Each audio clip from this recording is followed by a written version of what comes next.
The moon hung low over the storm-lashed seas of Shipbreaker Bay, a silver coin half-spent, casting broken shards of light across the wet sand.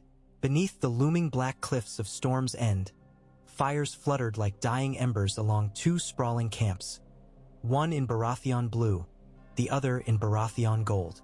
Between them, a ragged strip of no-man's land glistened with seawater and suspicion.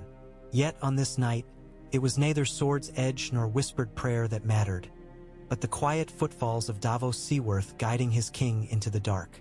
Stannis Baratheon moved like an iron automaton, cloak snapped by the wind, jaw locked. Each step toward his brother's lines was a wound to his pride, but necessity pulled harder than the old bitterness ever could. Davos flanked him, lantern held low, its glimmer swallowed by the gale. Behind them strode 70 men of the Queen's men, sullen knights sworn to the fiery heart of Lawler. Yet even they were muted, cowed by the magnitude of what must be done. Ahead, Renly's pavilion rose tall, silken green banners dancing around antlers of polished bronze. Laughter spilled from its mouth, rich with wine and confidence, as if the night itself knelt to King Renly's boundless charm. It grated Stannis like salt in an open cut. He had starved at Storm's End, bled at Dragonstone, suffered every slight the realm could conjure, while Renly had feasted, japed, and won hearts with a smile. And now Stannis must beg him to behave like a true Baratheon, to face the Lannisters not as rivals but as brothers. A cloaked shape broke from the green camp and hurried toward them across the slick ground. Ser Loras Tyrell shone even in Torch's half-light, plate gilt like sunrise. Tyrell rose etched upon his breast. His gauntlets dripped rain. His eyes never left Stannis. Yet when he reached striking distance, he doffed helm and bowed. Lord Stannis. His voice carried the courtesy Renly demanded of his court, though the chill in it could have frozen the bay. His grace awaits. About time, Stannis growled. Inside the pavilion, heat swirled from braziers. Candles burned in golden candelabras shaped as leaping stags. Carpets from Volantis muted the squelch of wet boots. Renly Baratheon sat at a long maple table, legs crossed, raven-black hair curling damply about his brow, a goblet of arbor red balanced in graceful fingers.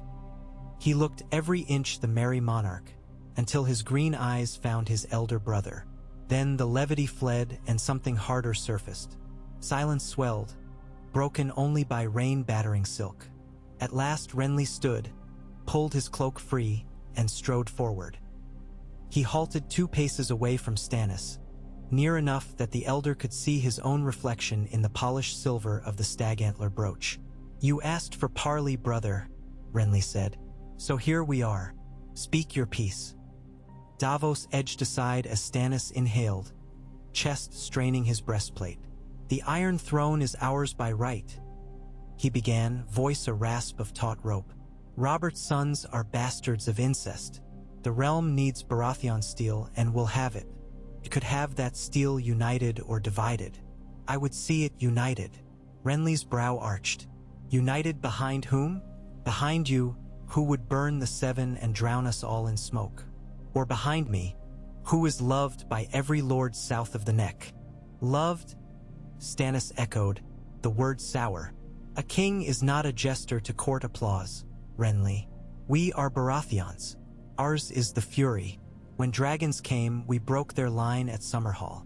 When Aerys turned mad, Robert shattered him upon the trident. And when the Lannisters murdered our brother's heirs, we should have answered as one. Yet you put on a crown of gold roses and played at pageantry while Cersei sharpened her claws." Renly's jaw clenched, but he spread his hands. "And what of your red witch, Stannis? You offer a new god to the Stormlands, a hungry god demanding fire and blood. I will not trade one tyrant's madness for another's zealotry." Behind Stannis, Lady Melisandre stepped forward, copper hair gleaming where torchlight kissed it, ruby at her throat pulsing. "The Lord of Light welcomes all who would serve," she purred, "even kings who wear crowns of green." Renly snorted. "Tell your sorceress to stay her tongue." But his eyes lingered on the ruby, uneasy, before he looked again at Stannis. The realm will not follow a fanatic. It will follow me. And if it followed neither? Davos interjected quietly. Both princes turned to him, surprised. The Onion Knight swallowed. Your graces, forgive me, but the song the small folk sing is not of kings but of war. Winter is here. The cold bites deep. The Lannisters bleed the riverlands, and from the north ride tales of dead men walking. You speak of who should wear a crown. Yet crowns won't matter if King's Landing burns and half the realm lies frozen. United, the stag might still stand. Apart, it will fall. A hush followed, pregnant and uneasy. Renly regarded Davos with an intensity that belied his easy smile. Then, slowly, he returned to the table, poured 2 cups of wine, and handed one to Stannis. Very well, he said at last. Let us talk of unity, brother. But understand, my bannermen will not kneel to your witch, nor will they cast aside the 7. Find a bridge that spans that gulf, and I will march with you to King's Landing. Stannis drank, face unreadable. Then let us build that bridge, stone by stone, as Storm's End itself was built. By dawn, the parley became treaty. Baratheon banners intermingled upon the dunes. Renly's crowned stag within a field of Tyrell green, Stannis's fiery heart surmounted by a stag rampant. Maesters scurried, ink froze in copper pots, and both kings affixed seals while their lords watched.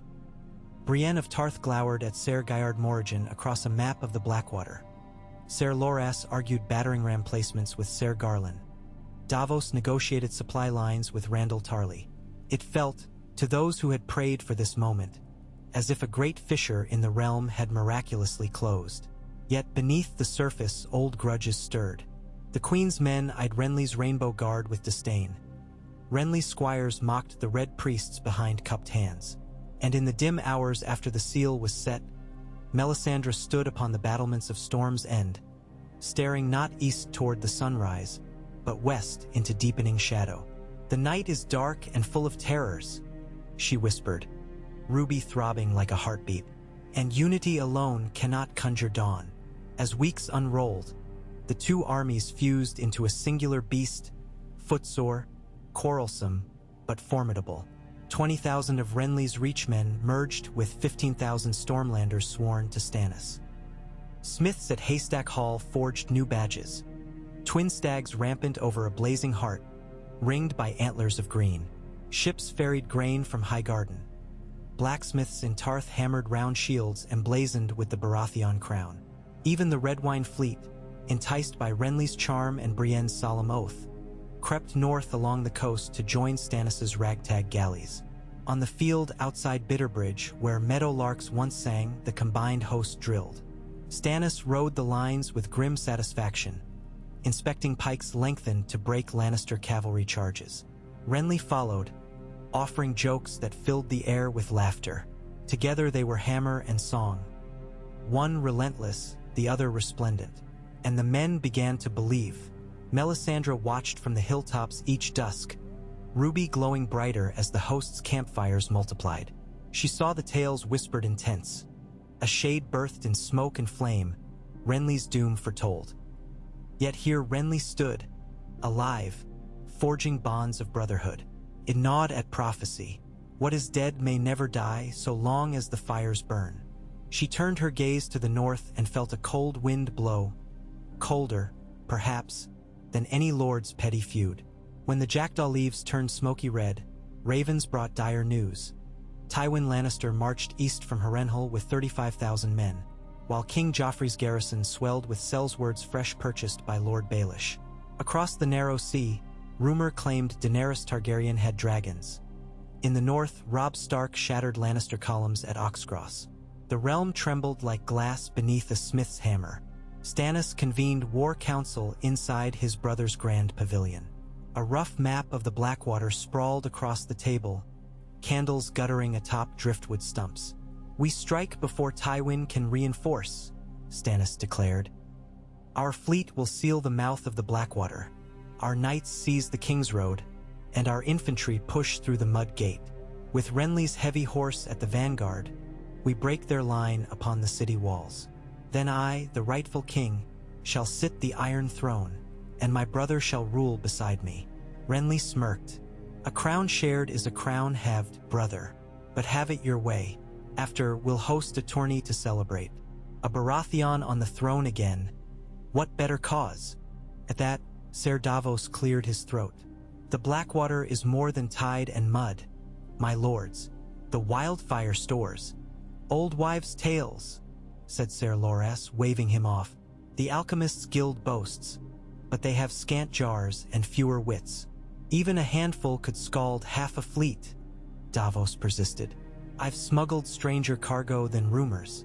We must treat the risk as real." Renly's smile faded. He looked to Stannis, who considered a long beat, then nodded curtly to Davos. "See to it. Find proof. If wildfire waits beneath the city walls, I will not sail my men into green hellfire blind." "Your Grace," Davos said, bowing out. Melisandre's eyes followed him, glowing ember bright. When the council adjourned, she approached Stannis, voice low. "Shadows stir in the capital.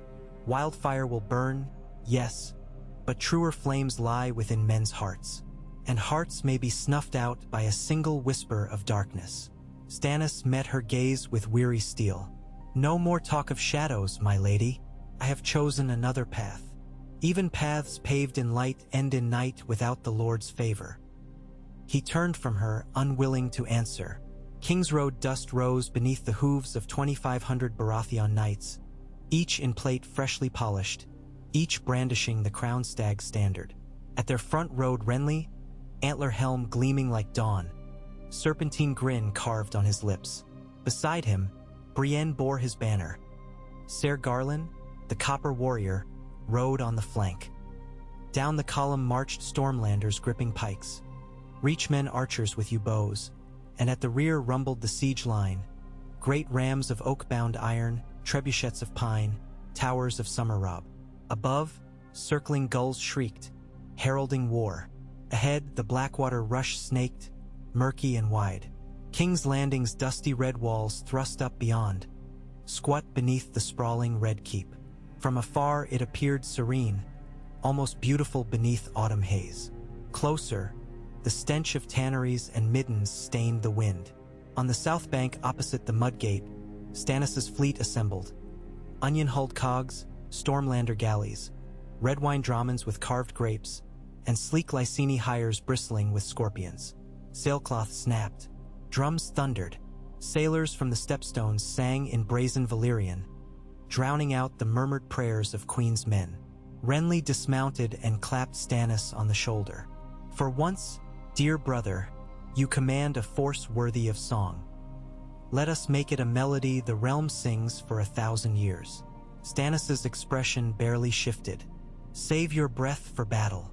Renly laughed and called for his squires. That night, tents blossomed across the south bank like mushrooms after rain. Torches winked along the water. From the distant walls floated the shrill sound of bells.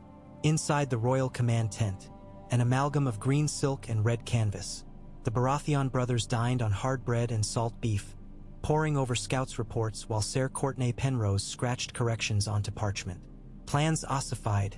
At dawn, Davos would guide a half-dozen black sail skiffs upriver, seeking the fabled chain rumored to bar escape. Renly's foot would storm the gates of the gods with rams. Stannis' spearmen would press the mud gate. Reachmen archers would cover from the tourney grounds. Once breaches opened, Renly's heavy horse would pour through, splitting the city in three. Victory was written in their faces, yet unease lingered like smoke. Twice Melisandre had offered to birth her shadows. Twice Stannis refused. In the quiet hours, she watched the river, searching its obsidian surface for prophecy's reflection. She saw only moonlight and the faint green glow of distant wildfire caches flickering beneath the city, waiting. The last night before battle, Renly could not sleep. He paced outside his pavilion until Brienne joined him.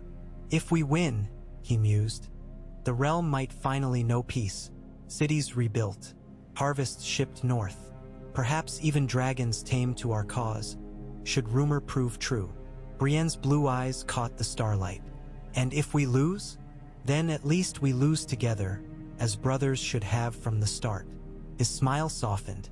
"When I was a boy, I followed Stannis everywhere, though he scarcely noticed. All I wanted was his acknowledgement. Now I have it, but I wonder if a war was worth the price." Brienne's gauntlet closed over his bracer. "Ours is the fight worth winning, my king. You have given these men hope." "Hope," Renly exhaled, breath misting. "Let us pray hope survives the dawn." Morning came pale and windless, as though the gods themselves held their breath. Across the Blackwater, siege towers lurched forward, oil-soaked hides glistening. Rams thudded, arrows arced like dark rain, falling upon the walls in a hiss of splinters and shouts. Knights of the Golden Company, hired by Queen Cersei's purse, manned battlements, though many quailed at the enormity of the opposing host. Stannis rode the line, shouting commands. Renly, astride the apple-green courser Allspice, led the first wave toward the Gate of the Gods. Trumpets sounded, hoofs thundered, dust exploded as the armored tide crashed against stone. On the river, Davos's skiffs slipped through early mist. He saw no chain, only a wide expanse of water, empty save for Lannister ferries burning under Arrow's hail. Relief quickened his pulse. Yet as sun climbed, its light glinted off iron fixtures half submerged near the north bank. A chain, after all, massive links dark with rust, lurking unseen until too late. His heart plummeted. Turning, he spied barrels bobbing in the current, each painted sickly green. Wildfire, scores of them, drifting toward the clustered hulls of Stannis' fleet like silent predators. A solitary arrow, set ablaze by some nameless cell-sail atop the walls, arced lazily downward, toward a floating barrel. Davos's shout was drowned in the roar. Green erupted. An immense blossom of emerald fire engulfed the river. Ship masts splintered like twigs. Sailors became shadows wreathed in flame before vanishing in shrieks. The blast hurled Davos's skiff sideways. He slammed into gunwale, dazed, as ringing filled his ears.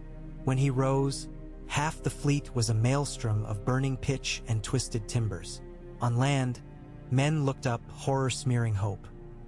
Renly's charge faltered as Wildfire's green glare painted helms surreal. Somewhere, Melisandre watched, ruby blazing, lips parted in awe of divinity's unpredictable fury. Stannis barked orders to regroup, but panic spread faster than commands. The chain rose, hauled taut by winches within the Tower of the Hand, sealing the river. Trapped ships collided with it, cracked, sank. Flaming wreckage drifted down current, ash raining upon both armies. Yet within chaos, Davos found clarity. If the Wildfire barrels upriver were spent, only the stores near the city remained. And only one path remained into King's Landing, the shattered mud gate, battered but unbroken amid the carnage. Braving arrow storm and boiling oil, he hauled himself onto a half-submerged rampart, torch in hand. Above the gate, Ser Balon Swan commanded a mixed knot of Lannister men-at-arms. They cheered the Wildfire, certain victory theirs, until a sizzle whispered beneath their feet. Smoke curled through cracks. Then the gatehouse floor shuddered. Davos had set the last of Stannis' powder kegs ablaze.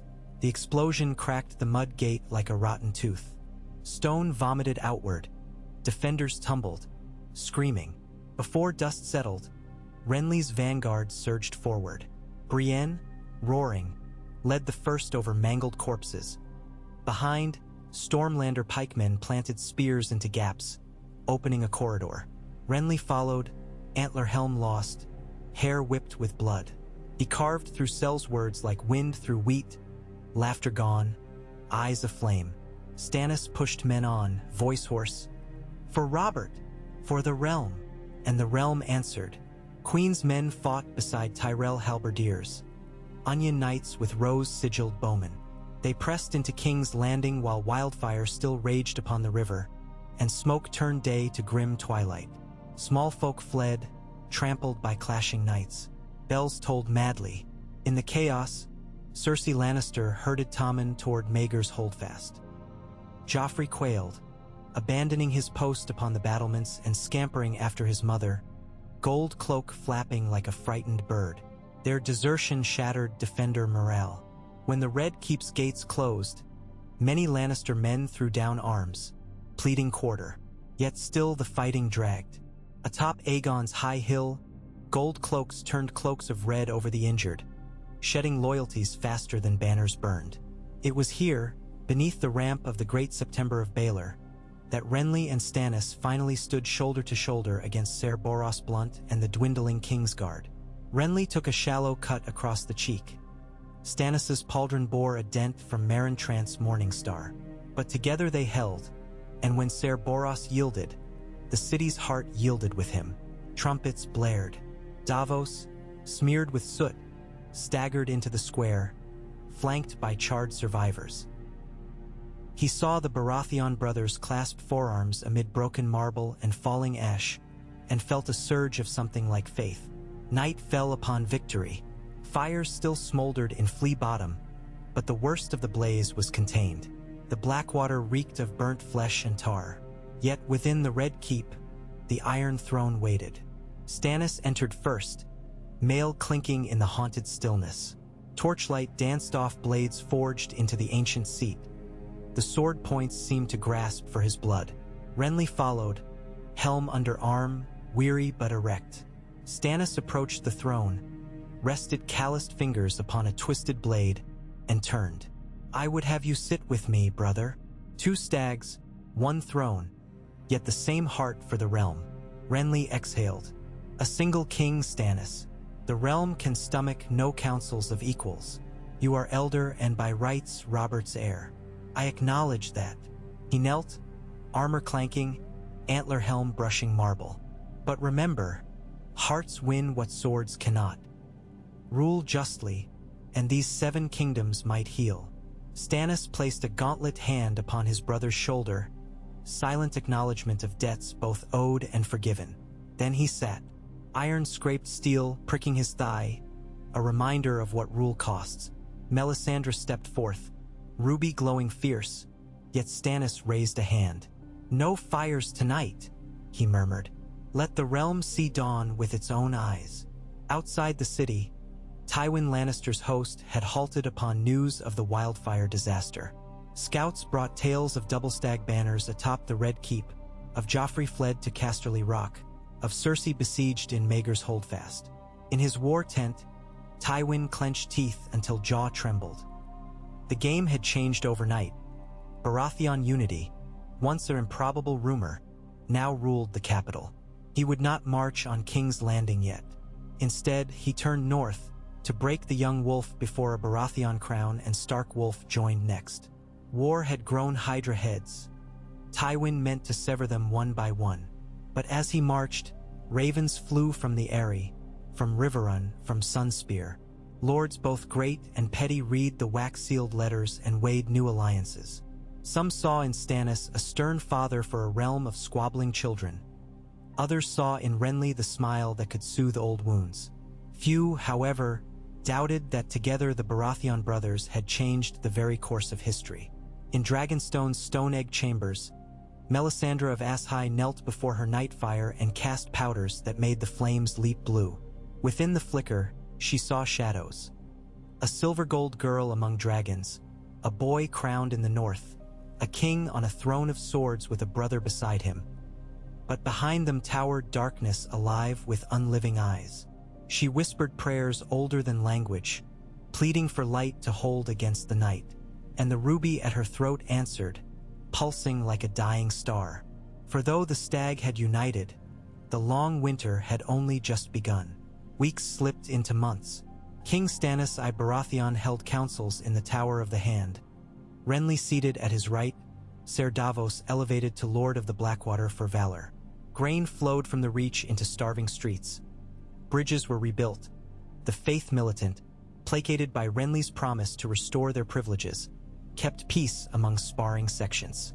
Edicts re-established royal justice, outlawing forced royal loans that had enriched Littlefinger. Baelish himself fled, rumored to be plotting in Lys. In the north, Robb Stark received envoys offering recognition of northern independence in exchange for war upon the Lannisters. Robb, weary yet wary, summoned his bannermen. Some urged alliance. Others, vengeance for Ned Stark, whose bones had yet to cross the neck. The king in the North's choice would shape winters to come. On Dragonstone, Melisandre tended ancient manuscripts, searching for signs. Stannis' refusal to burn the statues of the Seven had dimmed R'hlloreth's favor, she feared. Yet she saw in Renly's laughter a flame all its own, captivating courtiers more surely than any prayer. Perhaps, she mused, the Lord of Light wielded many torches. But deep beyond the wall, blue shadows stirred beneath aurora skies. Cold winds bore whispers south, of a large-eyed horn blasts, of men returning from ranging with skin white as ice.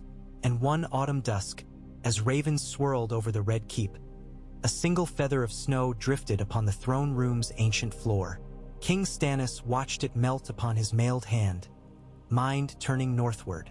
Renly saw his brother's gaze and, in his heart, knew fresh battle loomed.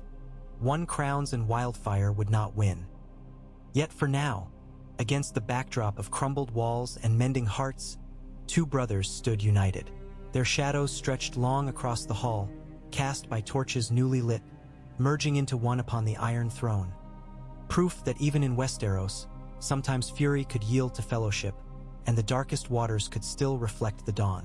The snowflake vanished upon Stannis' gauntlet almost before he felt its chill, leaving only a glisten that caught the torch glow.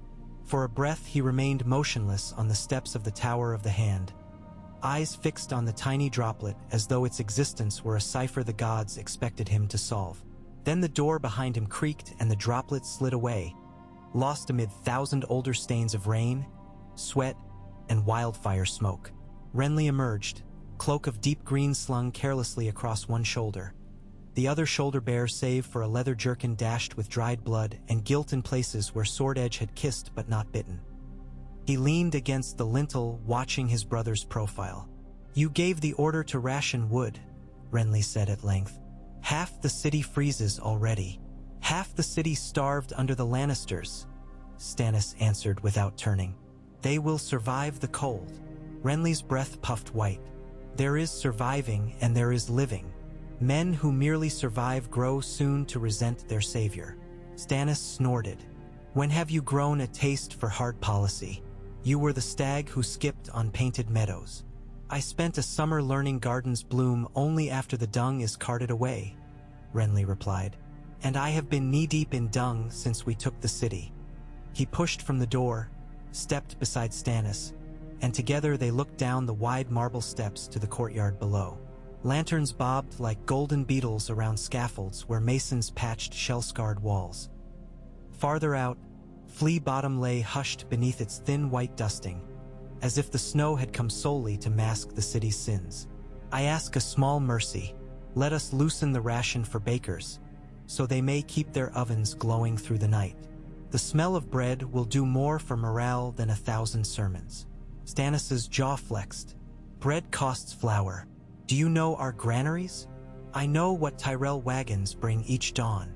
Renly met the hard glare with one of his own, a glint of stubborn pride beneath the easy charm. "The reach is fertile still. Allow me to petition Lord Mace for double shipments until spring. He will leap at the chance to secure favor." That Mace Tyrell would leap was inarguable. Whether that favor should be granted so cheaply was another question. Stannis ground his teeth, the splintery taste of cedar lingering from the wildfire smoke that still haunted every corridor. "Do it," he said at last, "but get his promise in writing and secure hostages. I'll not rely on soft words alone." Renly exhaled, a small crest of fog. "I will ask Sarella and Eleanor to winter here. Better his son." Stannis turned. "Willis is pillar of Highgarden. The father will not risk him. Willis cannot ride far." Renly's lips parted in faint chagrin. "Stannis, you ask me to drag a lame man across frost-bitten roads midwinter. Then you'll carry him," Stannis said, and strode back inside, cloak snapping behind like a scolded banner. The next morning, Davos Seaworth stood ankle-deep in Black River muck where the Greenblood joined the Blackwater, overseeing salvage of wrecked hulls. A spatter of snowflakes swirled above the water, melting on contact.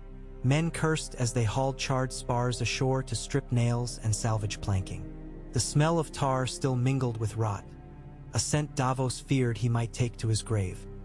He watched a bundle of human bones slide from a shattered foremast, ribs still fused to scorched mail. The river had boiled men alive, yet the city feasted on victory songs. He walked the line of workers until he found Salador San, the Lyseni pirate lord swaddled in a sealskin cloak, rings flashing. "Your debt ledger grows thin, my old friend," the pirate said by way of greeting, gesturing with a jeweled hand toward the wreckage. "You owe me triple price for every mast lost." "We owe you what the king decrees," Davos corrected. His voice rasped like oars on frost-stiff tholes. "And the king decrees patience." "Patience? I am a man of swift appetites." "I," Davos agreed, "but a poor man of swift appetites is soon a dead one. Wait, we'll rebuild. Then your galleys will reap richer prizes than ever before." Salador clicked his tongue. "I stay because I like you, Onion Knight, and because Renly's Tyrells feed me sweet wines. But if your Iron King delays, Lys calls me home." "Give me a moon's turn," Davos said. "And if Dragonstone gold has not filled your coffers, I'll give you my own seal ring as pledge." He found himself fingering the pouch where his finger bones once rattled before Melisandre burned them away. A cold wind passed, and he withdrew his hand. Salador studied him, one eyebrow lifted like a sail half-hoisted. "1 moon," he said at last. "Then I shall collect rings, bones, or both." Within the Red Keep's library, lit only by thin beams of winter sun and the sleepy glow of braziers, Maester Pylus scrawled raven messages while Samwell Tarly, fresh-faced from the wall, dispatched south by Lord Commander Mormont bearing tidings, hovered uncertainly, scroll in hand. Sam's cheeks still blushed round from the dash south, and the stale damp of snowbound forests clung to his cloak. "These are no mere rumors," Sam stammered. Sir, we lost men to them, and the Ranger Jafer Flowers came back wrong." He swallowed.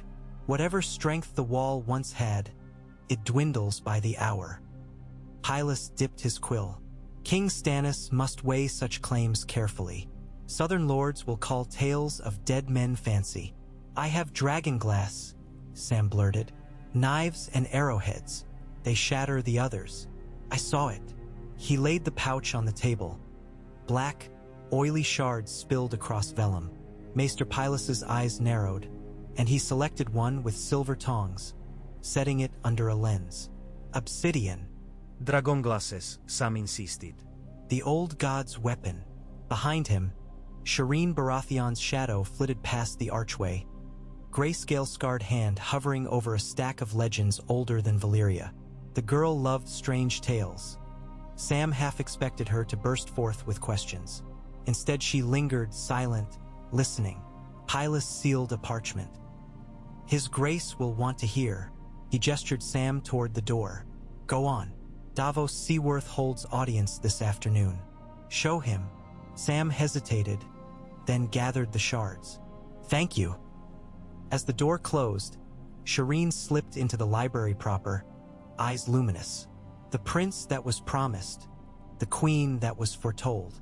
She spoke to herself, a habit when father and tutor-minded tutors left her mind to wander. 7 are 1 and 1 is 7. She stroked the obsidian reading stone on her necklace. A flurry of ravens outside startled her, yet their cause only made her smile. Ravens loved secrets. In Riverrun's Great Hall, Robb Stark read the Baratheon letter for a third time while Great Jon Umber paced like a caged bear. Grey wind lay at Robb's feet, head lifted, yellow eyes tracking each stomping turn of the Umber boots. "They offer us independence in all but name," Robb murmured. "No Stark has called himself king south of the neck since Torrhen knelt. And see how well kneeling served him." Great Jon spat onto the rushes. "Southrons butchered Ned Stark on a lie. Why should we trust his killer's kin?" "The killers sit in Casterly Rock," Robb reminded. "Baratheon swords toppled the Lannisters. Perhaps we trade vengeance for peace." Catelyn Stark, summoned at dawn, stood by a narrow window. Snow drifted onto the courtyard where Hoster Tully's bier rested under guard. "Peace buys children's futures," she said, "but only if the promise holds. Stannis is iron yet brittle. Renly is supple yet slithers. Tie independence to two such men and hope they balance." Robb set the letter down. "They ask hostages. One of my sisters. Sansa is lost if she lives. Arya vanished. They will accept Bran or Rickon, though." His voice caught upon those names. Gracjan's face purpled. "Never hand wolves to stags." "I will not," Robb agreed. "Yet nor can we fight every crown alone. We must decide whether to march south before winter locks the passes." Grey Wind's growl echoed the tension. Catelyn stepped forward. "Let us send envoys first. Test their words. If the Baratheon alliance is true, Tywin Lannister will find himself flanked. And if their unity dissolves, we will know soon enough." Robb nodded, shoulders heavy beneath wolf pelt mantle. "Mother, you shall go. Take Ser Brynden, Lord Meege, and Septon Seagard. Speak for me." Greatjon grumbled but bowed. The letters were sealed anew, and banners readied. In the rookery that night, a great storm of wings rose, bearing decisions that would shape thrones like smiths shape steel. Atop the Red Keep's Maiden's Tower, Melisandre knelt in a circle of carved driftwood hearts, flames licking their edges. Her eyes were closed, face angled to stars veiled in high freezing mist. The ruby at her throat pulsed bright as furnace coal. She whispered names: Valyrian, Lorik, shapes of power older than men of the dawn. The flames answered, swaying inward as though drawn to her breath. She saw shadows swirling over white fields, a stag crowned in ice cut down by a sword of sorrow. She saw a wolf lost beneath waves of blue flame, and a dragon screaming in chains of jade. In one vision, Renly stood on a wall of snow, laughter frozen on his lips before shattering like glass. In another, Stannis knelt before a burning tree that bled rubies. Prophecy forked like river deltas. Each branch ended in darkness unless one ember caught. When she opened her eyes, dawn tinged the east. She rose, garments smelling of cedar resin. Footsteps approached, light, earnest. Shireen peered around the parapet, eyes brimming with questions. "My lady," the girl whispered, "is it true obsidian kills the cold ones?" Melisandre smiled, gentle as winter sun. "Fire kills them best, sweet princess, but obsidian remembers fire. It is dragonglass, born of the world's heart. Keep a peace close, and fear not the night." Shireen's lips parted. "May I have one?" Melisandre pressed a black shard into her palm. "Guard it well." Below, bells told the first hour. Melisandre slipped away in swirling red silk, leaving Shireen alone with a stone the color of secrets. The small council convened before noon in the solar overlooking the river. Stannis presided rigidly. Renly lounged sideways in his chair, legs crossed at the ankle. Davos stood near the hearth. Also present, Ser Loras Tyrell, gloved hands on the back of Renly's seat. Ser Courtenay Penrose, newly fashioned Lord Admiral, with charts of shipwright demands. Grand Maester Gorman replacing Pycelle, his round spectacles fogged by steam from a kettle, and Varys released from cells under strict watch. The eunuch wore simple gray robes, every ring and perfume confiscated, yet his smile remained evergreen. Stannis unrolled a parchment.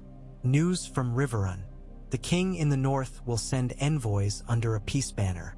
He passed the letter to Davos. They seek proof of good faith. Renly sipped from a silver goblet. Then we present it. Offer Lord Edmure command of a new river guard. Restore Tully title. The Starks love oaths carved in stone. Words are wind, Stannis said. But stones crush bones. His gaze found Varys. What of the queen? Cersei still barricades Maegor's holdfast, Varys replied smoothly. Her personal guard grows lean. Food is rationed to the boy king and 2 Kettle Black brothers. The rest she starves. Time will pry her out, Davos said. Time breeds rats, Renly countered. The small folk gossip that the lioness devours her own. Let them see justice instead. He drummed fingers. Send Brienne and Loras to breach the holdfast. Take Cersei alive, try her in the square. The realm loves spectacle. Stannis hesitated, eyeing the Tyrell knight. Bloodshed inside the keep risks my daughter. Then we extract the boy king and queen mother only, Renly said.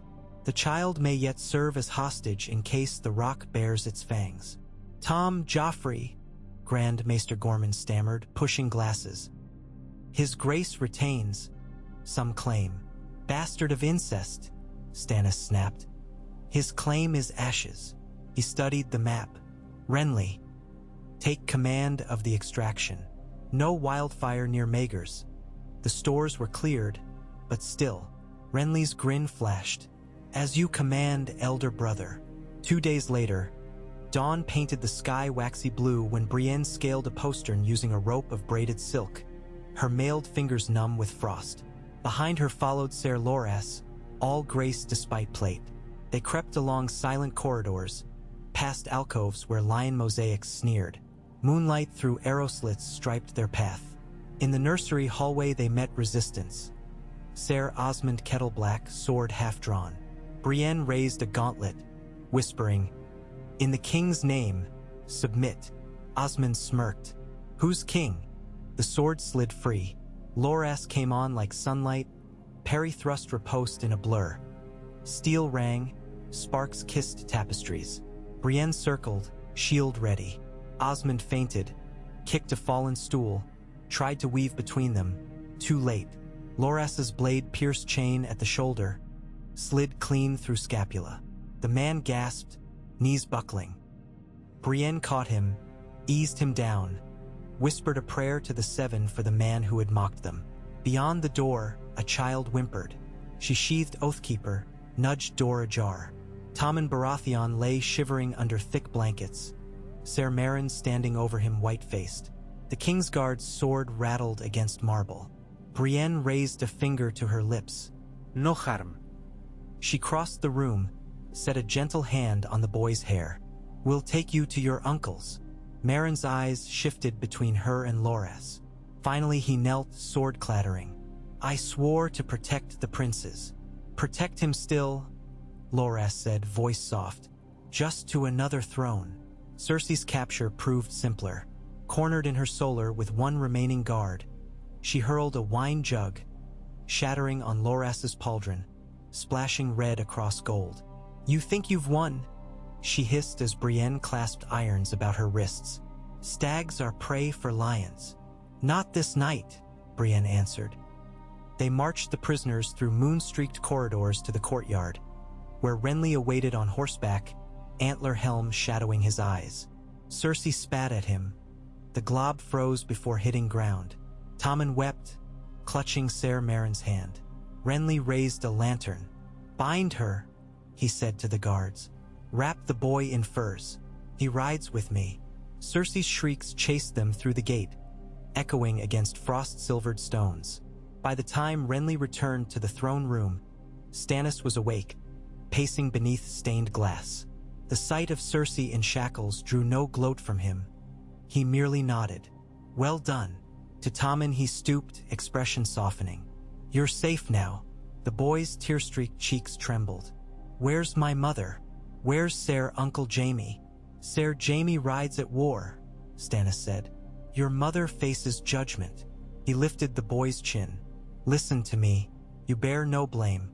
Rest, and later we'll speak of your future." Cersei spat dried blood. "You want to raise him as hostage. He is king by right." "His right is false," Stannis replied, "but his life is his own." Renly lounged on the steps of the dais, watching. "Shall I arrange the trial, brother?" "On the morrow," Stannis said. "Feed her. Let her sleep in a proper cell." He looked to Davos. "Escort them." Davos bowed, though Cersei recoiled from his soot-scarred face. "Come, my lady." He guided her away, Tommen following like a reluctant shadow. Renly remained, gaze flitting from the Iron Throne to the long freezing panes where dawn edged red. "We have a lioness in a cage, a cub under our roof, and ravens from every corner clamoring for audience." He touched the sword at his hip. If you mean to crown yourself with more than smoke, we must hold court soon. Great lord's love ceremony. Stannis rubbed brow. Arrange it. I will speak truths whether they love them or no. Renly's smile bent wry. And I will weave silken thread so their ears do not bleed. He pushed upright. One more matter. Ser Doran of Dorne offers neutrality in exchange for Myrcella's safe return. The girl sails for Sunspear presently. Let her sail, Stannis said. We hold Joffrey and Cersei. Enough lions to keep the rock docile. Renly gave a short nod, though his eyes flickered, calculating as always. That night a frost heavier than a. New York in living memory crept across the Blackwater, glazing burnt timbers until they snapped beneath their own weight. Fires had to be stoked thrice to keep sentries from freezing on the walls. In the belly of the Tower of the Hand, Melisandre knelt by a brazier of coals that glimmered red through thin white ash. She fed it a twist of paper, a page torn from an obscure Essosi chronicle of prophecy, and watched flames devour inked glyphs. Sparks shot upward like dying stars. Behind her, footsteps. Stannis. His face shone orange. You gave my daughter obsidian, he said without preamble. She asked, Melisandre replied. Ask me first when it concerns my blood. Your blood concerns the world. She rose in a whisper of silk. Have you seen the shadows stirring? Every raven brings colder tidings. The wall cannot stand alone. Stannis' shoulders sagged. I know. Then ride north. Light the fire in their darkness. Let your banners rise where hope has fled. Stannis closed eyes. Images flickered in his mind. Davos salvaging broken ships. Renly smiling among courtiers. Cersei spitting venom. I cannot leave a fledgling realm to my brother's whims. Your brother burns bright, but bright flames consume what they touch. Melisandre stepped closer, voice low. Take him north. Let him be your sword of sunlight. Together you might forge the dawn. Stannis opened eyes. Red reflected there. He'll refuse. Offer him glory. Stannis almost laughed. Such a barren sound it became gravel. He craves it like wine. Very well.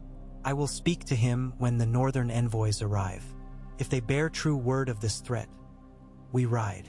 The Lord's light guide you, she whispered, and for once her gaze held something like tenderness. 7 days passed before Catelyn Stark rode through the Lion Gate under banners of gray direwolf and white trout. Snow, heavier now, muted the clop of hooves, and small folk lined streets to watch. They saw the Lady of Winterfell pass with Brynden the Blackfish at her side, and behind them tall Mage Mormont armored in bare helm. Whisper swirled that winter wolves had come to sniff the stag's fortitude. In the throne room, torches fluttered. Catelyn dismounted before the dais, cloak powdered white. She looked up at Stannis, seated on the iron throne in plate chased with red enamel. At Renly, standing left in green velvets. At Davos, right in plain black. Her words echoed. My son offers peace between north and south. She unfurled a scroll. Independence within borders of the old kings of winter.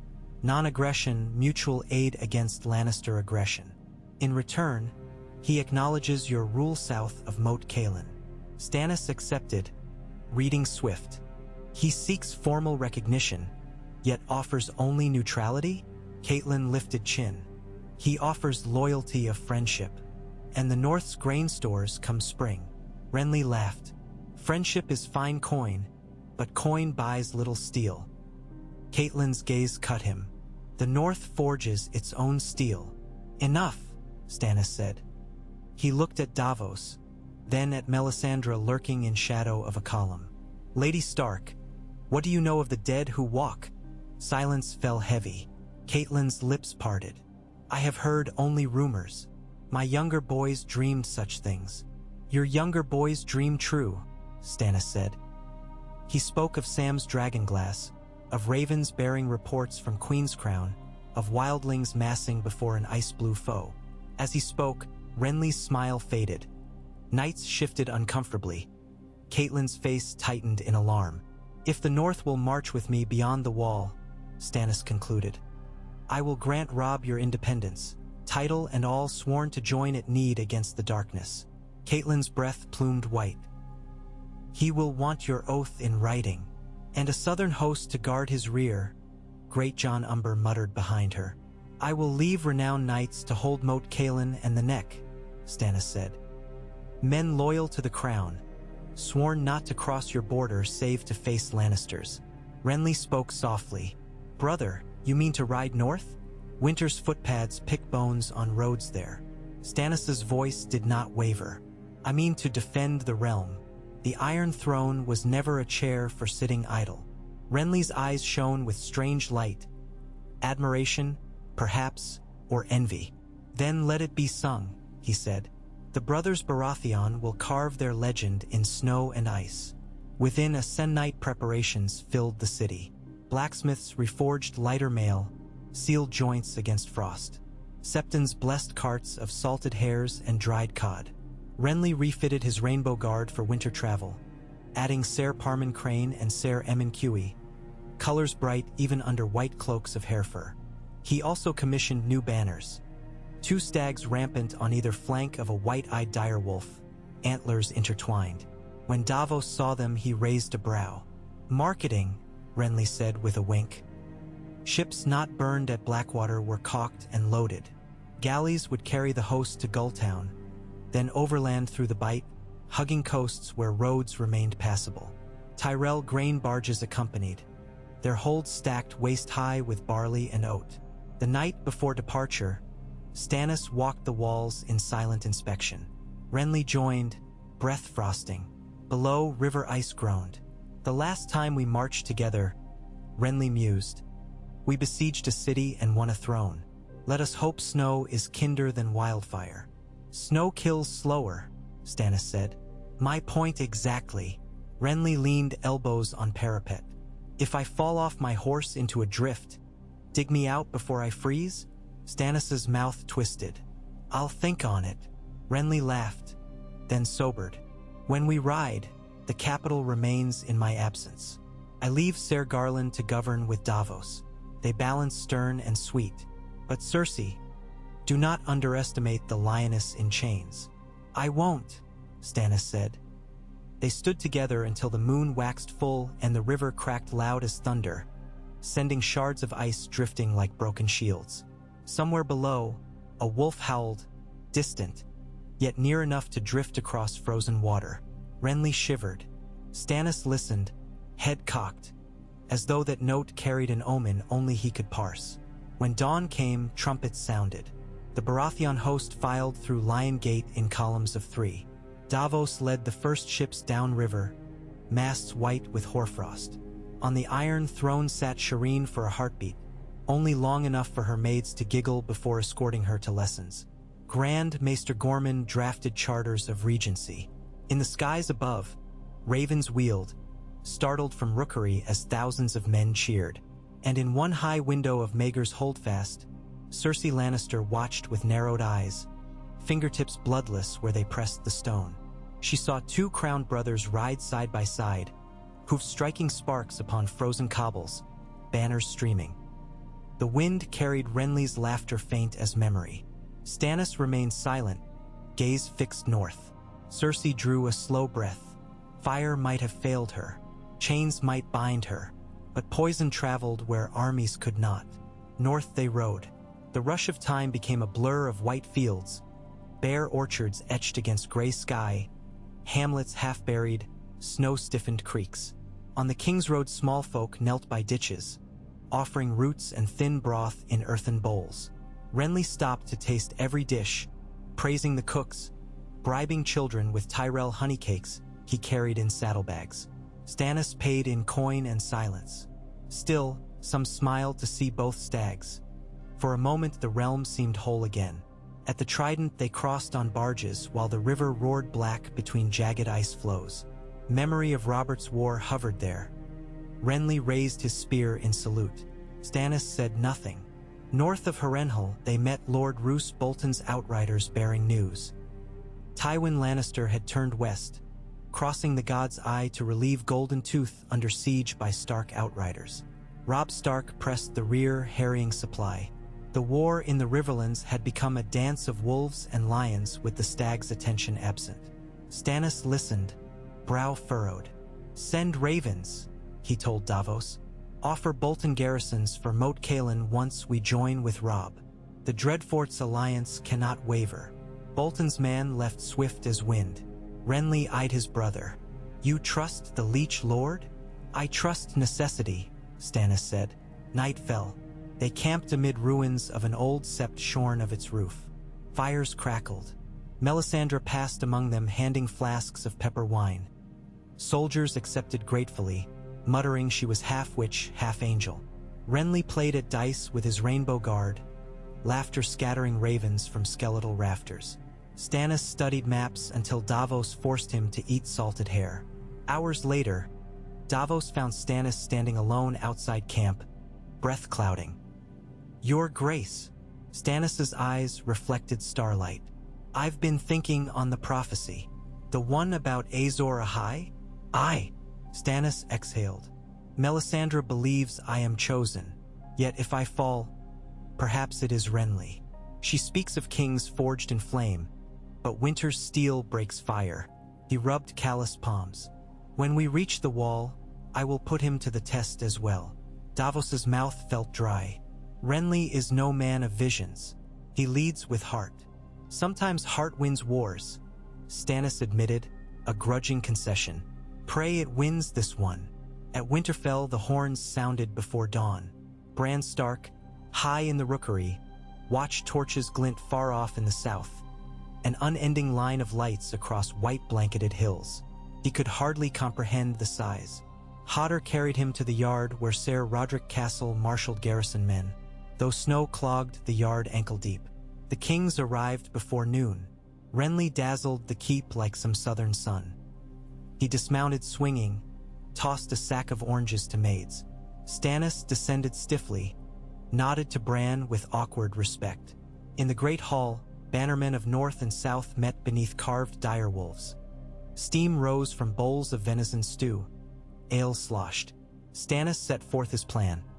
Unite with the Night's Watch at Castle Black, reinforce the wall, then push beyond to break the cold enemy before it amassed. He asked for Stark infantry and northern mountain clans. Bran spoke of Nightfort's collapsed gates. Meage Mormont pledged her women. Lyanna Mormont, a girl fierce as a frost wind, declared House Mormont's swords were his. Later, Bran rolled through Godswood in a chair of birch pushed by Jojen Reed. He studied the twin crowns of antler brothers kneeling before the weirwood, whispering separate prayers. Renly to the seven, Stannis to stranger fire. Snow drifted upon both, uniting them in white. Deep in Castle Black's war room, Lord Commander Mormont received the Baratheon ravens with relief near joy. Beside him, Jon Snow, recently returned from a ranging that left his sword nicked with frozen ichor, read the letters. "They come," he whispered. "They actually come." Sam Tarly beamed. Dolorous Ed rubbed numb hands together. "We'll need more bowls, I suppose." Mormont tapped table. "Send every crow south to guide them north. Clear the King's Road of drifts if we must shovel with bare arses." He looked to Jon. "Tell the men. Hope arrives on antlers and fury." Jon nodded, but dark clouds churned behind his eyes. The wildlings followed Mance Raider south of the wall. The others followed them still. Would the Baratheon host arrive before the ice claimed all? Across the narrow sea, in the ancient city of Karth, Daenerys Targaryen stood upon the terrace of Xaro Zoan Daxos's opulent manse, hands on warm marble balustrade. The sea beyond shimmered molten gold at sunset. At her back, Drogon curled, wings mantled. His siblings lurked among pillars like stalking cats. Dany felt the world tugging. Spies brought word of Westeros, of kings who were brothers, of wildfire that lit rivers, of wolves that howled for freedom. She closed fist around whip hilt, imagining black sails bound for Slaver's Bay, for Pentos, for Dragonstone.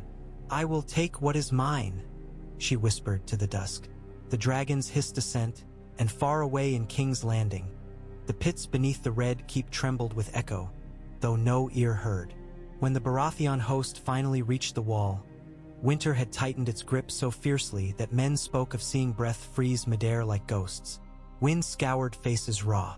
Yet the torches of Castle Black shone warm as welcome when the army crested the last rise. Horns sounded thrice, the call for kings, though many still shivered at the echo of the triple blast once used for others. Jon Snow led the first delegation through the snow-choked gate. He bowed to Stannis, clasped wrists with Renly, marveled at the sheer number of gleaming helms stretching south beyond the trees. "You came," he said, voice ragged with windburn. "We did," Stannis answered. "And we bring fire." Melisandre stepped forward, eyes blazing. "Light and fire, Azor Ahai reborn." She raised a torch, flame flaring bright red as blood. Jon stared, uncertain whether to feel awe or dread. Renly hoisted his helm, grin wide. "And warm furs. Gods, you crows live like hermits. Let us build fires big enough to cook a mammoth. Whatever beasts lurk out there, they'll smell our hearths and think twice." Jon smiled despite himself. "Beasts who care not for warmth, I fear." His gaze drifted north to the treeline, where the haunted forest loomed silent, snow swirling like restless spirits. Somewhere beyond lay the fist of the first men, the Frostfangs, and the shadow that ate night. In the gathering dusk, black brothers mingled with green and red cloaks, lighting braziers along the wall's base. Snow continued to fall, softening harsh lines, burying old scars. For a moment the world breathed as one. Men of 100 broken oaths united beneath falling white feathers. High above on the rampart, Stannis Baratheon set hand on cold stone and looked out upon the endless dark waste of ice and wood. Renly joined, the wind snatching loose strands of his hair. No words passed between them, none were needed. Ahead lay the final war, one neither crown nor charm could win alone. Stannis's eyes gleamed with the reflection of torches far below, Renly's with the glimmer of stars above. Behind them, Melisandre's ruby pulsed slow and steady, as if marking the heartbeat of the realm. And beyond the wall, the wind shifted, carrying faint creaks of frozen branches and the distant, impossible echo of horns older than memory, reminding all who listened that fury and fellowship alike must answer when the dead begin to sing their songs of endless night. The smoke from Castle Black's chimneys rose in brittle, twisting columns that broke apart in the high, iron-sharp wind. Below those wavering plumes, men moved like ants across the frozen courtyard, black cloaks, green mantles, red tabards, and Baratheon gold antlers all jumbled together under a sky that pressed down like a slab of lead. The wall itself loomed above them, a sheer cliff of ancient ice that devoured sound and color alike, leaving only the scritch of steel on whetstone and the rustle of sleet at its base. For many of the southern soldiers, this was the end of the world, the myth-made stone they had sworn to defend in ballads and jests but never thought to see. Now they saw, and no jest remained in any throat. Stannis Baratheon stood upon the Lord Commander's platform, gauntlet hands gripping the frost-rimmed railing as though he dared the wall to shift beneath him. A thin spill of dawn light etched the planes of his face, turning the hollows beneath his cheekbones into shadowed runes. Below, Ser Dennis Mallister's veterans drilled shoulder to shoulder with Renly's Rainbow Guard. Ser Emyn Cuey barked cadence while grenadier drums from Old Town rattled against the ice. The rhythm sounded small beneath the creaks that muttered through the glacier's heart. It felt to Stannis like mortal muscle straining against the bones of giants. Behind him came the scuff of boots. Renly arrived with snowflakes caught in his dark curls and a grin already forming. "Lord Snow sends word. The wildling scouts we captured during the night are ready to speak." He leaned on the railing, peering over the parapet as if the armies below were pieces on a Sivas board. "I wager they'll spit in our faces till they freeze solid." "They may," Stannis said, eyes never leaving the pale horizon. "But spit tells its own tale. Bring them." Renly raised an eyebrow. "Should I fetch the Red Woman as well? Nothing loosens tongues like burning fingers." "The flames stay banked," Stannis said, a low growl of finality. "Truth taken by torture is truth corroded. I'll not build my wall of honor on corroder's stones." He turned, cloak snapping. Fetch snow. And Davos, I want the Onion Knight's nose in the air. He can smell deceit better than any hound. Renly huffed a small laugh and complied, boots crunching back across ice-slick boards. Stannis stayed unmoving, watching as pale winter sun spilled over trackless wastes north of the wall. Somewhere out there, he knew, the others marshaled their own columns, silent phalanxes of death, marching to a music no living ear could hear. At dawn, the shapes were only suggestion. White silhouettes drifting between stands of dead pines like mist carved into men. Yet as each new report arrived, white spiders, ice hounds, hearth fires grown cold around empty armor. Suggestion hardened into certainty. He had faced wildfire on the Blackwater, green hell that ate men's screams as easily as it ate oak and rope. But even there he had heard mortal voices crying. The cold army would make no cries. His men must. Footsteps again, and Davos Seaworth shuffled beside him, wind-rimed beard stiff as straw. "Your Grace," he said, tugging gloves tight. "The Lord Commander awaits in the old frost cells. Wildling prisoners tied with hemp, no iron to steal their heat." Stannis nodded once, and they descended into the wall's guts. Torchlit corridors hewn centuries ago by axes long gone to rust, each footfall echoing like a drumbeat in a tomb. Frost grew thick on arches, turned with spars brittle. Davos tapped one with knuckles. It rang like stone. At the frost cells, torches guttered against damp. Jon Snow stood inside, black cloak heavy with hoarfrost, hands clasped at the small of his back. Two of Stannis's Queensguard flanked him, helms draped in white linen to keep steel from freezing to skin. In the center knelt the wildling captives, 3 lean figures dressed in tattered furs. Their wrists were bound, but their eyes flashed fierce and alive. "This one is Ryk the Windrider," Jon said, indicating the tallest, whose hair hung in ragged black ropes. "Scouted for Mance Raider. The woman is Fili Crow-Eater. The boy answers to Shadowpelt. Last name unknown." Ryk spat pink spit onto the flagstones. "Name's enough for coffin carvers, Crow." Stannis stepped forward, boots crisp on rhymed stone. "You cross my wall, you answer my questions. Mance Raider gathers how many throats now?" "Enough to drown your southern songs," Ryk said. "We are thousands as snowflakes, king." Mockery flavored the title. Stannis's voice never lifted, but every man in the cell felt it harden like drawn steel. "And yet the dead break your lines. You flee south because the white wind follows. Tell me its measure." "The white wind has no measure," Fili muttered. Her lips were cracked, bleeding from cold. "It comes, it devours. We saw Hardhome drowned in quiet. White shadows filled streets like floodwater. Mothers clutched babes until both were ice, then rose again. We ran." Davos inhaled sharply. "Rose again. The dead serve the others," Jon said softly. "We have proof Sam killed one north of the Fist with Dragong. The bodies bring the cold with them." He met Stannis's gaze. "I've seen them, sire." Stannis studied Ryk. "You ran south, but still you sneer. Why?" "Because the wall is brittle," Ryk hissed. "Cracks run deep. When the horn of Joramun sounds, ice will fall and bury all your stone against. Then where will your thrones shine?" "Then we stand in the rubble and fight still," Stannis said. "Where is Raider now?" "Ranging for fires," Shadowpelt murmured, voice like a reed's whistle. "He means to draw the crows out, steal your frozen tower." Jon Snow frowned. "He won't find the horn. It's myth." "Some myths walk," Shadowpelt said, gaze far distant. Stannis gestured to Davos. The Onion Knight crouched and cut Shadowpelt's bonds. "You flew from the dead," Davos said, voice gentled. "Fly to us now. Show us Raider's trail. We'll break ice and bone before they reach your kin." The boy stared at the floor. Fili snarled, "He owes no crow." "Enough," Stannis snapped, and the cell quaked beneath his tone. "You will answer or you will freeze. One offers path, the other offers oblivion." He turned to Jon.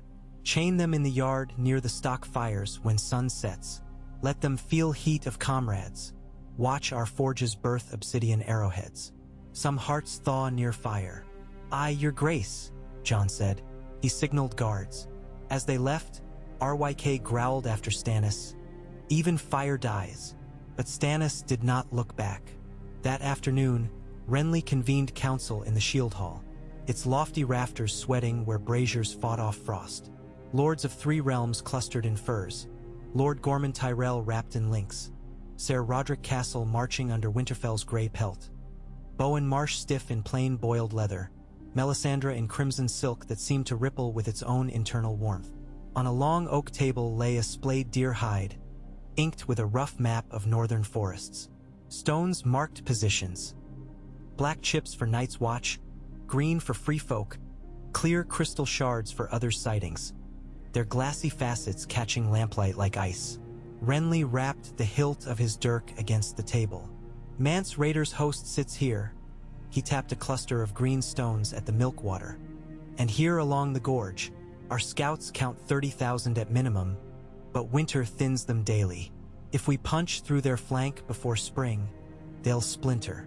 A southern charge would drive them east into shivering forest," suggested Ser Loras, sliding a stag antler token in a sweeping arc, "pin them against the sea." "Which leaves the walls center thin," Bowen Marsh objected. "If the others test Castle Black while our strength rides east, we are lost." Renly raised a hand. "Then we split." Stannis' voice cut through, the sound of a wolf tooth scraping iron. "We do nothing until dragonglass flows like grain." "Davos." The Onion Knight stepped forward, presenting a box of black shards freshly forged. "Dragonstone's glassworks yield 400 arrowheads a day, your grace. But to arm every archer, we need 10,000. At current pace, 25 knights," Ser Courtenay Penrose supplied. "25 knights we may not have," Bowen Marsh said. "Then double the smiths," Stannis said. "Triple the fires. Burn every scrap of driftwood from Skagos to Eastwatch if needed." "And feed them with what fuel?" Renly asked, brow lifted. "Even dragons cannot breathe when the belly starves. The more we burn, the fewer watchfires come late winter." Melisandre's eyes glowed. "The Lord of Light endows faithful flame. Sacrifice draws warmth." Renly slammed a palm on the table. "I said no burnings." A hush. Snow hissed against shutters. Stannis' jaw ticked, but he inclined head. "No burnings. Only forges." Then to Melisandre softly, "See the forges blaze without blood." She dipped her chin, ruby throbbing as though in protest. Jon Snow cleared his throat. "Dragonglass arrowheads matter, but so too Valyrian steel. I've written to every Southron holdfast. Few blades remain forged in that art. Ice shattered. Longclaw is here, Bright Roar lost. Heart's Bane," he nodded to Gorman, "rests in Tyrell vaults." Lord Gorman blanched. "An heirloom 17 generations old." Jon's voice was steady. "A blade that may save 10,000. Before Gorman could object, Renly placed both hands on the deer hide. "Heart's Bane will ride with me." He met Gorman's shocked eyes. "A king's vow." Stannis grunted almost approvingly. "See it done." Meanwhile, the wildlings. Jon said, "If we parley, some may fight with us. They fear the dead worse than they hate crows." "A rash wager," Bowen muttered. "Yet perhaps our only," Stannis concluded. "Renly, ride at first light with Snow and Davos. Head a party under peace banners. Offer amnesty to raiders' clans in exchange for fealty till winter breaks." Renly's grin flashed. "I do enjoy a bit of persuasion." "Very well, but I'll need gold dragons to sweeten the pot." "You'll take barrels of salt beef," Stannis said. "They'll starve before they spend coin." Renly shrugged, amusement dancing in hazel eyes. Kings may differ on currency. The council adjourned beneath a cloud of cold breath, each lord carrying fresh orders. Yet Melisandre lingered, fingertips brushing the clear ice shard markers, eyes afar. When only Stannis remained, she murmured, "Your brother shines as torchlight, bright, brief. Keep him close. Shadows lengthen. Stannis sighed. A sound scraped from stone. Do your flames show his death? They show possibility, she answered. And possibility is the Lord's language. She turned away, ruby pulsing like a slow drumbeat. Dawn rose in a crimson smear atop the wall's rim, and Renly's parley train set out through the north gate. Steel-rimmed sledges creaked beneath loads of salt pork, black bread, and casks of weak beer. Jon Snow rode Ghost, white direwolf padding silent ahead. Davos trailed on a shaggy Garen, hood up. 10 rainbow guards glittered like stained glass against the snow, their enamel sigils dulled by rime. At their center rode Renly on the destrier Allspice, wearing Heartsbane strapped across his back in a harness newly sewn by Winterfell's leatherworkers. Each step of Allspice's hooves shattered ice flowers that had formed overnight on the King's Road's neglected stones. They advanced into the haunted forest where pines bent under powdered burdens, trunks black as burned bone. Silence thickened as distance from the wall grew. Even the horses stopped snorting, breath pluming wide. Renly broke quiet by humming a riverland's drinking song, each verse softer until it faded altogether. Around midday, they met the first signs of free folk. A string of gutted rabbits dangling from a branch, still bleeding into snow. Prints of hide boots spaced wide as if runner carried messages. Jon dismounted, touched a print. Running from east, he whispered, toward the division ridge. We follow. They pressed on. Snow deepened to the horses' knees, then to their chests. At last, just as ghosts of dusk began slithering between trees, they saw smoke curling over a ridge, a lonely campfire. Jon raised a gloved hand, signaling halt, then advanced alone with Ghost ghosting beside. Mance Rayder awaited atop the ridge on a rock tumbled half-free of ice. He wore a cloak patchworked from 100 scavenged fabrics. Karstark wool, Dornish linen, Lannister crimson, even scraps of Tyrell green. At his belt hung a lute weathered by frost. He did not reach for sword when Jon climbed the slope. Instead, he pulled a wooden flute from tunic and played 3 soft notes. Invitation, not warning. Jon inclined head. You know why I've come. 1 crow, 1 wolf, 10 pretty birds. I know, Mance said. His eyes flicked to Renly's column below. Southron kings grow numerous these days. 1 less now, Renly called up, coaxing Allspice up the incline. United stags and wolves against a colder crown than any of ours. He halted several paces away. Mance Rayder, I presume? I am King Renly Baratheon, trueborn son of Steffan, brother to Stannis of Storm's End. I offer bread, salt, and safe conduct. Mance's smile creased weather-tough skin. Southerners love titles. He turned back to Jon. Does your brother King trust this one? I trust his sword and his heart, Jon said. The latter's rarer, Mance mused. He lowered flute. What bargain? Renly gestured Davos forward. The Onion Knight hefted a cloth-wrapped bundle, laid it on snow, unwrapped salted beef steaming faintly, black bread loaves, and a small iron box. Inside, obsidian arrowheads shining like frozen night. Food for your folk, Davos said. And weapons to kill what hunts us all. Mance's gaze lingered on the arrowheads, respect flickering. Dragonglass, caves at Frostfangs hold seams, but hard to mine in this rot. He folded arms. And the price? Swear your tribes to King Stannis until the others break, Renly said.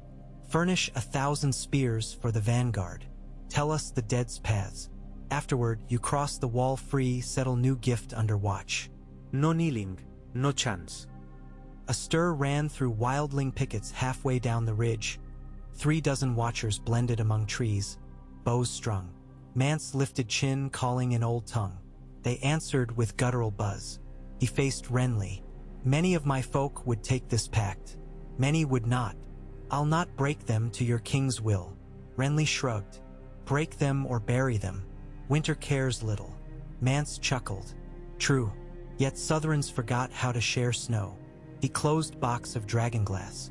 I'll speak with my Tormund, my Harma Dogshed, my giants. If half agree, that's 5,000 spears. Enough. It must be, Renly said.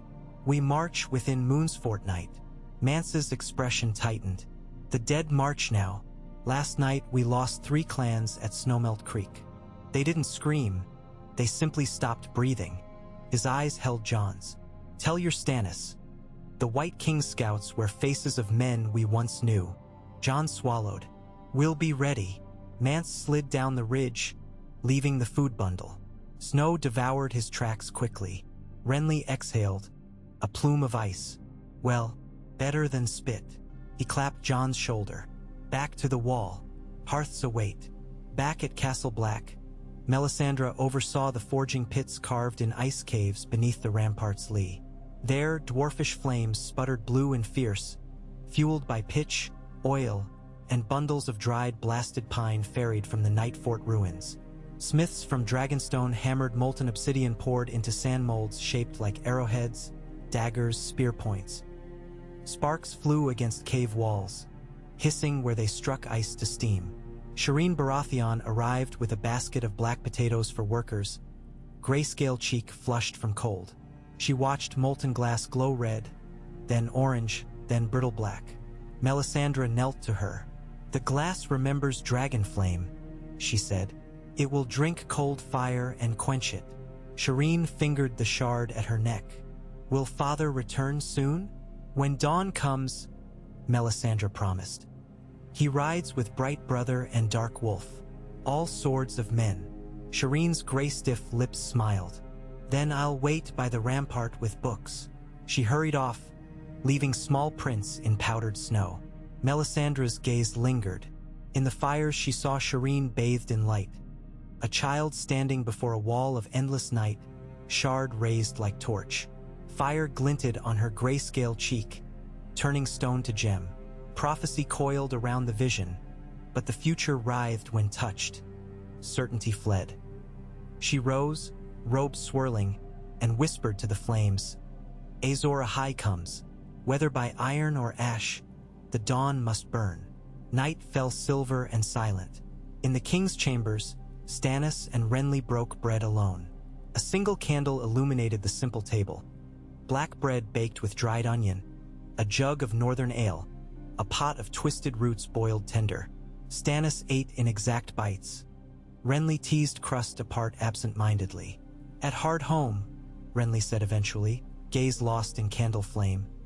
They say the water froze mid-wave, turned to jagged glass before it could crash. Did you know? I heard. Stannis tore another piece. Renly shuddered. I used to fear storms. Now I fear calm nights more. He looked up. When this is done, and all the icy bastards melted, what then? You'll sit your throne? Tax the reach. Stannis chewed, swallowed. Rebuild fleets. Feed the realm. And me? You? You will govern the Stormlands as you once begged. Renly laughed softly. I begged for father's approval. Different coin. He tipped his cup. Perhaps I'll return to High Garden. Let Garland grow vines. Stannis's eyes softened one notch. The realm may still need your brightness. Renly inclined head. Spoken like a brother. Mark the date. Stannis almost smiled. Then the door banged wide and Ser Loras burst in. Helm clutched. Sire, the wall's east tunnel is breached. Rangers report dead men walking. His chest heaved. Stannis rose at once. How many? Scouts say 100, maybe more. They come beneath the moon, straight for the gate. Renly pushed up. Sound the bells. They reached the yard within heartbeats. Horns already brayed, their echoes shivering along the wall. Black brothers scrambled to towers. Flame pits roared to life, belching sparks into star-pinned sky. Across the clearing, the massive timbered east gate boomed under hasty crossbars. Beyond it, snow hush. Davos sprinted from steps. Sire, the wind changes. Feel. He held gloved palm up. Frost gathered like dust. Renly unslung Heartsbane. The Valyrian blade glinted gray-blue, ancient ripples ghosting along edges. He looked to Stannis, who nodded once. Permission, farewell, unspoken love. Rainbow guard with me. Renly shouted. racing toward the top of the east parapet. Jon Snow appeared, Longclaw naked in pale fist. They climbed together, boots hammering ice steps. From the parapet they saw shapes moving beyond the gate, pale figures shuffling through blowing snow, eyes dim blue lanterns. 500 yards, closer. Ghost growled low beside Jon, hackles bristling. Renly raised Heartsbane, voice carrying. Archers, flaming shafts. Hundreds of bowstrings groaned. Stannis below gave the order. Black-fletched fire bolts rose in a fiery storm, arcing over the gate, raining onto the field. Where arrows struck, bodies kindled blue-green and collapsed into formless slush. Yet still more pressed forward, mindless of flame. Obsidian, Jon barked. Rangers knocked newly forged black glass heads. Another volley sang. Shards shattered white flesh. Each hit burst dead men into shards of hoarfrost. But always there were more. And then taller shapes emerged, white as moonstone, armored in icy mail that glimmered like cut diamond. Their eyes blazed starbright. One raised a sword thin as hoarfrost and pointed at the gate. A scream of cold ripped across the night, and the timber spun white, creaking as frost ate deep. Renly felt the cold lance his marrow. 7, save us. Aim for the others, Jon shouted. Break the masters, the dead will fall. Archers answered. Arrows clattered off crystalline mail, obsidian heads shattering like glass upon stone. The other stepped lightly, sword tracing lazy arcs that deflected missiles with impossible grace. Not arrows, Jon muttered. Blades. Renly clenched Heartsbane. Open the man gate. He met Jon's eyes. You and I. Jon's breath plumed pale but steady. Ghost with us. The man gate, a narrow postern, opened with a groan. 3 figures stepped into the dark. A king clad in emerald velvet and black fur, a bastard cloaked in crowblack, a direwolf white as first snow. Behind them thundered a handful of Baratheon knights and Night's Watch hard men carrying dragonglass spears. But the first charge was theirs. They sprinted across moonlit ice. Dead men turned at their approach, shrieking mindlessly. Ghost launched, jaws closing around a blue-lit throat. Powdery ice exploded. Jon's long claw severed an arm, then carved through a walking corpse's spine. The body shattered like porcelain. Renly met the first other head-on. Heartsbane sang as it clashed with the ice sword. Sparks of pale fire spat where Valyrian rippled against frozen crystal. The shock numbed his arms, but he pressed, laughter as wild as summer storms ripping from his throat. Around them, spearmen skewered dead men, obsidian dissolving corpses into vapor. The other parried, sliding aside with dancer's grace. Its expressionless face tilted, studying Renly. Then it drove forward with whip-quick thrusts, each one chill enough to crack bone. Renly retreated step by step until boots slipped on ice. The other raised blade for the killing stroke. Jon intercepted, Longclaw meeting crystal. Valyrian rang like bell chimes at shiver pitch, and the other's sword quivered, frost spider-webbing across its length. The creature hissed, stepping back. Renly found footing, joined, Heartsbane thrusting low. Twin Valyrian fangs licked at the white armor. Under their combined assault, cracks spread. With a final overhead blow, Jon drove Longclaw straight down. The other raised parry. At the same instant, Renly swept Heartsbane across its waist. Steel met crystal in crossing arcs. The other's sword snapped with tinkling shriek, torso sheared through. For a heartbeat, it seemed to float in shards of diamond dust. Then it collapsed, disintegrating into drifting snow motes caught by faint wind. Across the field, remaining dead men convulsed. Some toppled, limbs slack. Others wailed, blue fire guttering from sockets before winking out. Silence washed over like falling cloth. Renly leaned on Heartsbane, chest heaving fog, staring at the melting drift where the other had stood. Jon wiped Longclaw on the snow, ghostly white under stars. 7, Renly breathed. So that's 1. There'll be more, Jon said. Behind them, the east gate creaked open. Stannis emerged, obsidian-tipped war hammer in hand, Davos at his side. Soldiers filed out, dragging bodies to pyres already blazing. Renly lifted a gauntlet, greeting. Stannis' eyes flicked briefly to the scattered ice dust, then to his brother's flushed, exhilarated face. A ghost of pride touched his weather-sawn features. That night passed with no second assault.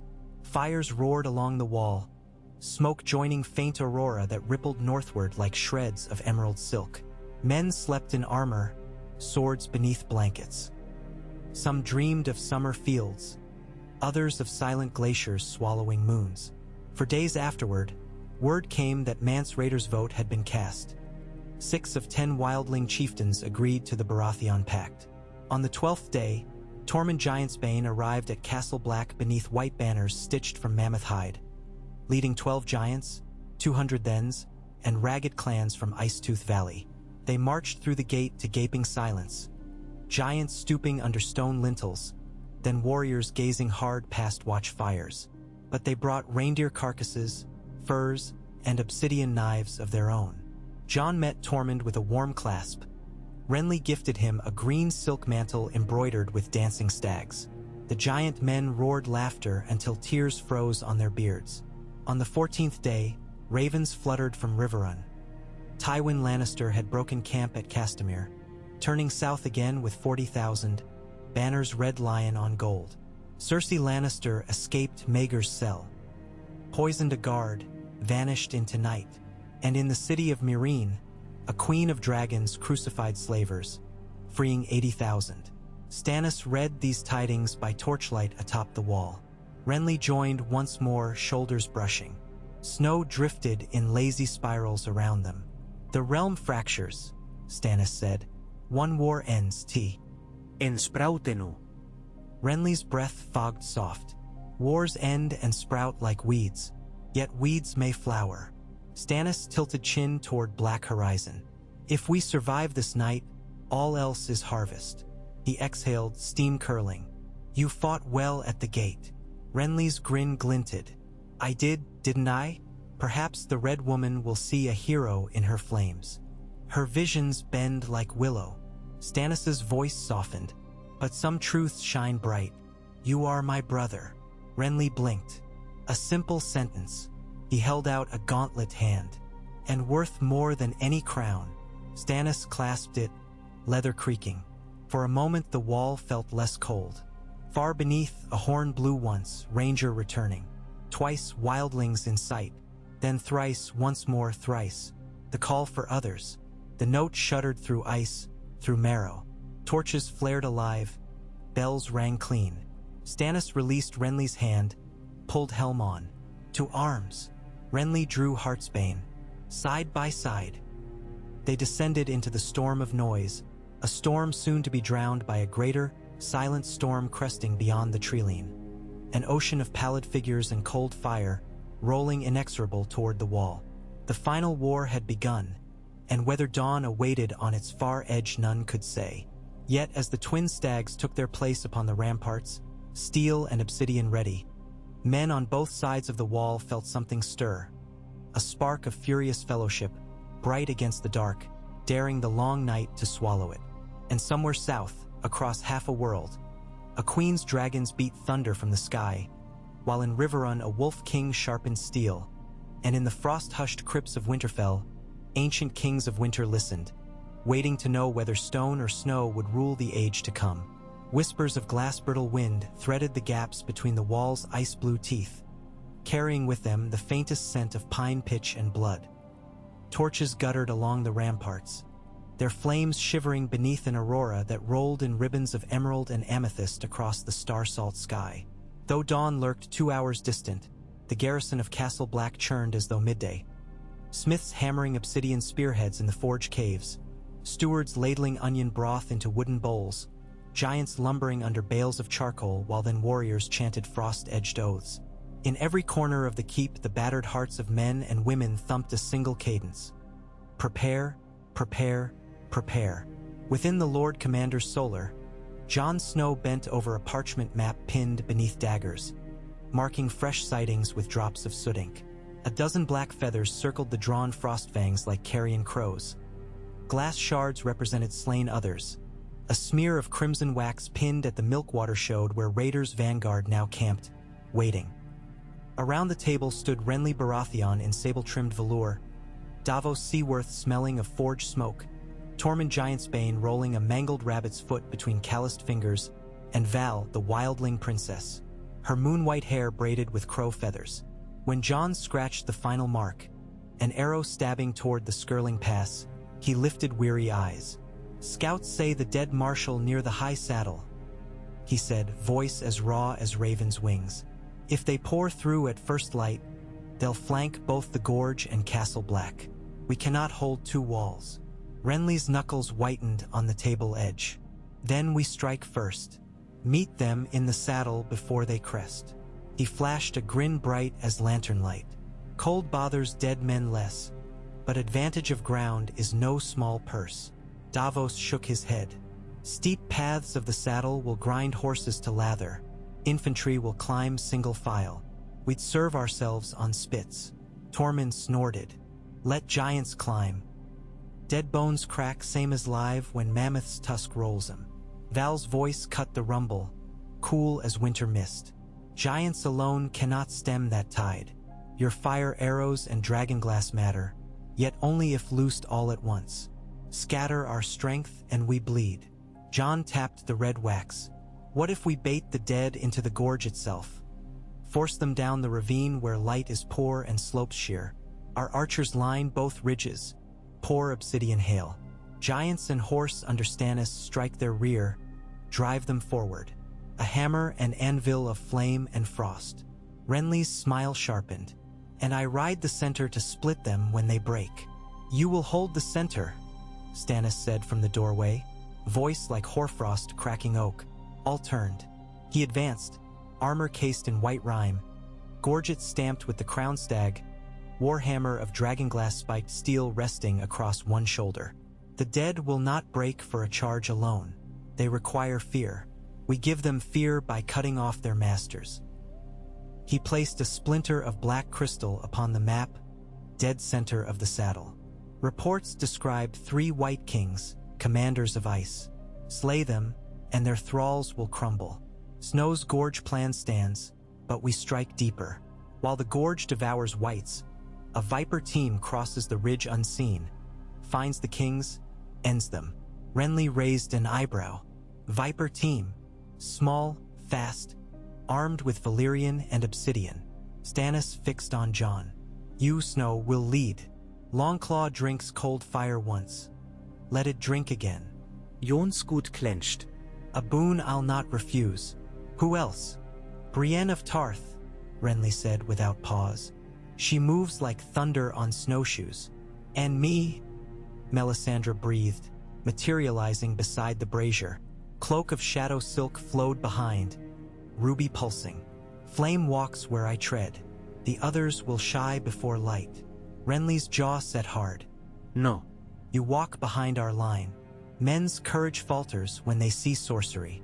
Stannis's gaze flicked between brother and priestess. "She remains. Fire may thwart cold." Jon looked to Davos, found guarded approval in the knight's sea-gray eyes. Then he nodded. "We depart 4 hours past moonset. I want snowshoes fitted, camouflaged cloaks, no metal buckles. Silent as falling ash." "Ghost comes," growled the dire wolf as if understanding. Jon scratched his white ruff. "You'll scout ahead." Tormund slapped Jon's shoulder with a bear's strength. "Sneak work belongs to little men. I'll roar down gorge with my giants. Sing you a victory song after." Val Bovets Hallov. "I will guide your scouts through the pines. I know ghost paths the dead forget." Renly clapped hands. "Then we have our dance." He flashed Heartsbane from scabbard, Valyrian steel shimmering dully under lantern glow. "Make ready." Snow whispered down with a hush so soft it felt like the world holding breath. Jon's Viper team departed under that hush, slipping through the north gate where watchfires burned low to hide their silhouettes. Ghost bounded ahead, paused soundless. Brienne followed, 7 feet of silent storm in boiled leather camouflaged with chalk dust. Behind her padded Melisandre, bare arms despite the cold. ruby glowing like a coal caged in translucent flesh. 5 rangers chosen for stealth carried obsidian hatchets. 2 wildling spearwives crept with bows. They moved across a basin of moon-powdered snow toward the serrated silhouette of the saddle. Pines loomed as inkbrush strokes. Beyond, faint flickers of azure. Eyes of whites shifting under tree eaves drew Jon's breath sharp. He signed halt. The company dropped to knees. Ghost slunk left, vanishing. Minutes passed, measured by heartbeats. Then an unearthly screech cleaved the stillness, slicing marrow. A white elk erupted from the treeline, half its ribcage exposed, antlers scoring air. Behind it galloped 5 dead tribesmen, sinews taut, eyes blazing star-cold. They did not see the cloaked shapes crouched in snow until the first took Brienne's dragonglass knife through its jaw. The corpse exploded into powder. Shards glittered like shattered moonlight. Jon severed a second spine. Twin rangers felled 2 more. Melisandre exhaled a word in Valyrian. Red flame spurted from her palm to engulf the last, which melted as wax. Silence returned, punctured only by the elk's ragged breath before it tottered and collapsed, blood steaming in the snow. Ghost trotted back, muzzle crimson. "Path is fouler than we thought," Brienne murmured. "Good," Jon said. "Means we're closer." They pressed on, weaving through ravines veined with ice-slick roots. Twice they crossed lines of half-buried bones. Wildling children, perhaps, given ragdolls clutched in frost-burned fingers. Each time Melisandre whispered a prayer to Lawler, and the ruby glowed hotter. Just before first blush of gray touched eastern stars, they climbed the saddle's knife-back ridge. Wind howled there, driving snow into razored sheets. The world below muted into swirling white. Ahead, upon a plateau ringed by standing stones of black basalt, 3 others waited. Tall as nightmares, mail forged of glacier facets, hair a pale, spilling mist that drifted like banners in unfelt breeze. Their swords hummed, a music of yearning ice. Around them knelt a dozen wights motionless as statues. Jon felt Longclaw vibrate in scabbard, as if the steel yearned too. He unsheathed, signaled the others fan left and right. Melisandre lifted a fist swirling with living flame. She whispered to the ruby, and her hand ignited in white-hot falcon wings. One of the others turned its head, eyes blazing like twin moons eclipsed by frost. It spoke. No human words, but a resonance that shook snow from branches 50 yards off. The whites surged. Ghost met them first, jaws snapping through brittle necks. Obsidian hatchets rose and fell, yet more advanced. 30, 40, each step stirring diamond dust. Brienne dropped low, sweeping her broad dragonglass blade in wide arcs. Jon darted through the melee, arrows whistling by from spearwives behind. In the midst of chaos, Melisandre strode, fire swirling about her wrists like serpents. She hurled a ribbon of flame. Whites burst in cascading infernos. Snow hissed to liquid under her footfalls. She closed on the first other, flame in one hand, a shard of light in the other, dragonglass tempered in temple fires. The other raised crystal sword. The Valyrian fire shard met it. Both weapons shrieked, a discord beyond mortal pitch. Sparks spiraled violet. The other thrust. Melisandre twisted aside, cloak smoking. She retaliated with open palm. Flame splashed against the creature's cuirass, melting it round a heartbeat before refreezing. Jon reached the circle of stones. The second other barred his path. Its sword came down in a blur. Longclaw parried. Ice met Valyrian, ringing like clock bells. Shock numbed Jon's arms. He spun, used the blade's heavy pommel to crack the creature's wrist. It staggered. Jon thrust upward, piercing under its chin. For an instant the world seemed to inhale. Then the other shattered, shards scattering, thin wails riding the wind. The third other sprang upon Brienne, who blocked the first slash with dragonglass edge, but the ice blade notched her shoulder plate, slicing leather, flesh. Blood spurted black in moon hue, steaming. Brienne roared, surging forward with brute ferocity. She locked swords cross-hilt, muscles bulging. Snow ground cracked under their feet. Suddenly Val the spear-wife loosed an obsidian arrow, whip-snap into the other's temple. It froze as crystal fracturing, eyes flickering, then collapsed inward to dust. Only the first remained, locked with Melisandre. Flames wreathed them both, red and blue swirling in a dance of destiny. Melisandre's hair flamed copper, braid uncoiling in wind. She whispered a name older than tongues. Her ruby burst with radiance. The fire shaped itself into a sword of living fire, longer than a man's arms. With a single arc, she cleaved the Ice King from crown to groin. A shrieked explosion of rime glass. The standing stones glowed red for a breath before cracking. The remaining wights, bereft of command, faltered, fell. Silence swallowed the plateau, broken only by the hiss of snow upon Melisandre's fading flame. Jon knelt by Brienne, binding her wound with fur strip soaked in sour-leaf salve. She grunted, eyes fierce. A scratch. Val retrieved a rovsjats. Ghost sniffed at drifting shards. Melisandre extinguished the fire with a closing fist. When she turned, her lips were blistered, ruby dimmed, yet triumph shone in her gaze. The night redraws its lines. Jon scanned the horizon. Dawn's first gold tinged clouds eastward. We must signal. A ranger unfurled a crimson streamer laced with black glass pieces. He angled it west, reflecting first light down the ridge. Far below, in the gorge, armies clashed, fires glimmering like embers on a sea of shadow. The flaring streamer winked thrice. The gorge battle had begun hours before. Stannis commanded center atop a rise of broken shale, warhammer dripping frozen gore. Giants wielded trees as clubs. Wildling spearmen thrust dragonglass pikes into ranks of shambling dead. Tyrell archers on South Ridge loosed burning shafts in staggering volleys, each arrowhead bursting in red petals across white lines. Renly wove through with heartsbane, rallying faltering columns with carols of easy laughter. Suddenly the sky above them shifted. A ripple of aurora convulsed, colors guttering. All across the battlefield, whites jerked, limbs stiffening. Some toppled, inert, others spun, lost. A roar climbed the gorge as living soldiers realized they had broken the command chain. Renly spurred allspice, sword raised high.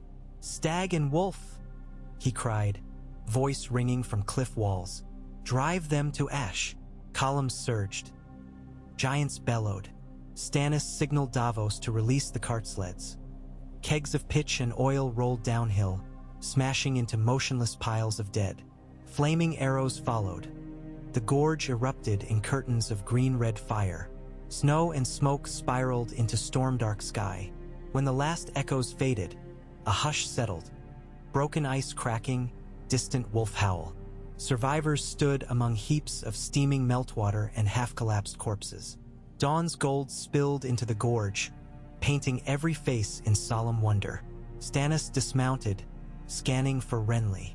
He found his brother kneeling beside a fallen knight, helm removed, Ser Emin throat torn. Renly pressed 2 fingers to closed lids, whispering something lost to wind. Stannis approached, laid a hand on Renly's pauldron. The younger man rose, eyes bright but unwept. They clasped forearms, silent. Trumpets echoed from the ridge.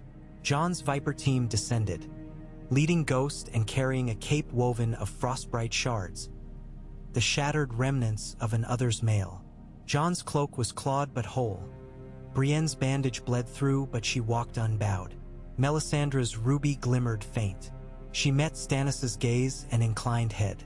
"It is done," she said, "but not ended." Stannis surveyed the battlefield, thousands of dead, but his army stood. "Nothing ends," he said. "We march north again tonight. We burn every corpse. We find the rest." Renly gripped Heartsbane. "But first, let the men breathe, if only the ice in their lungs."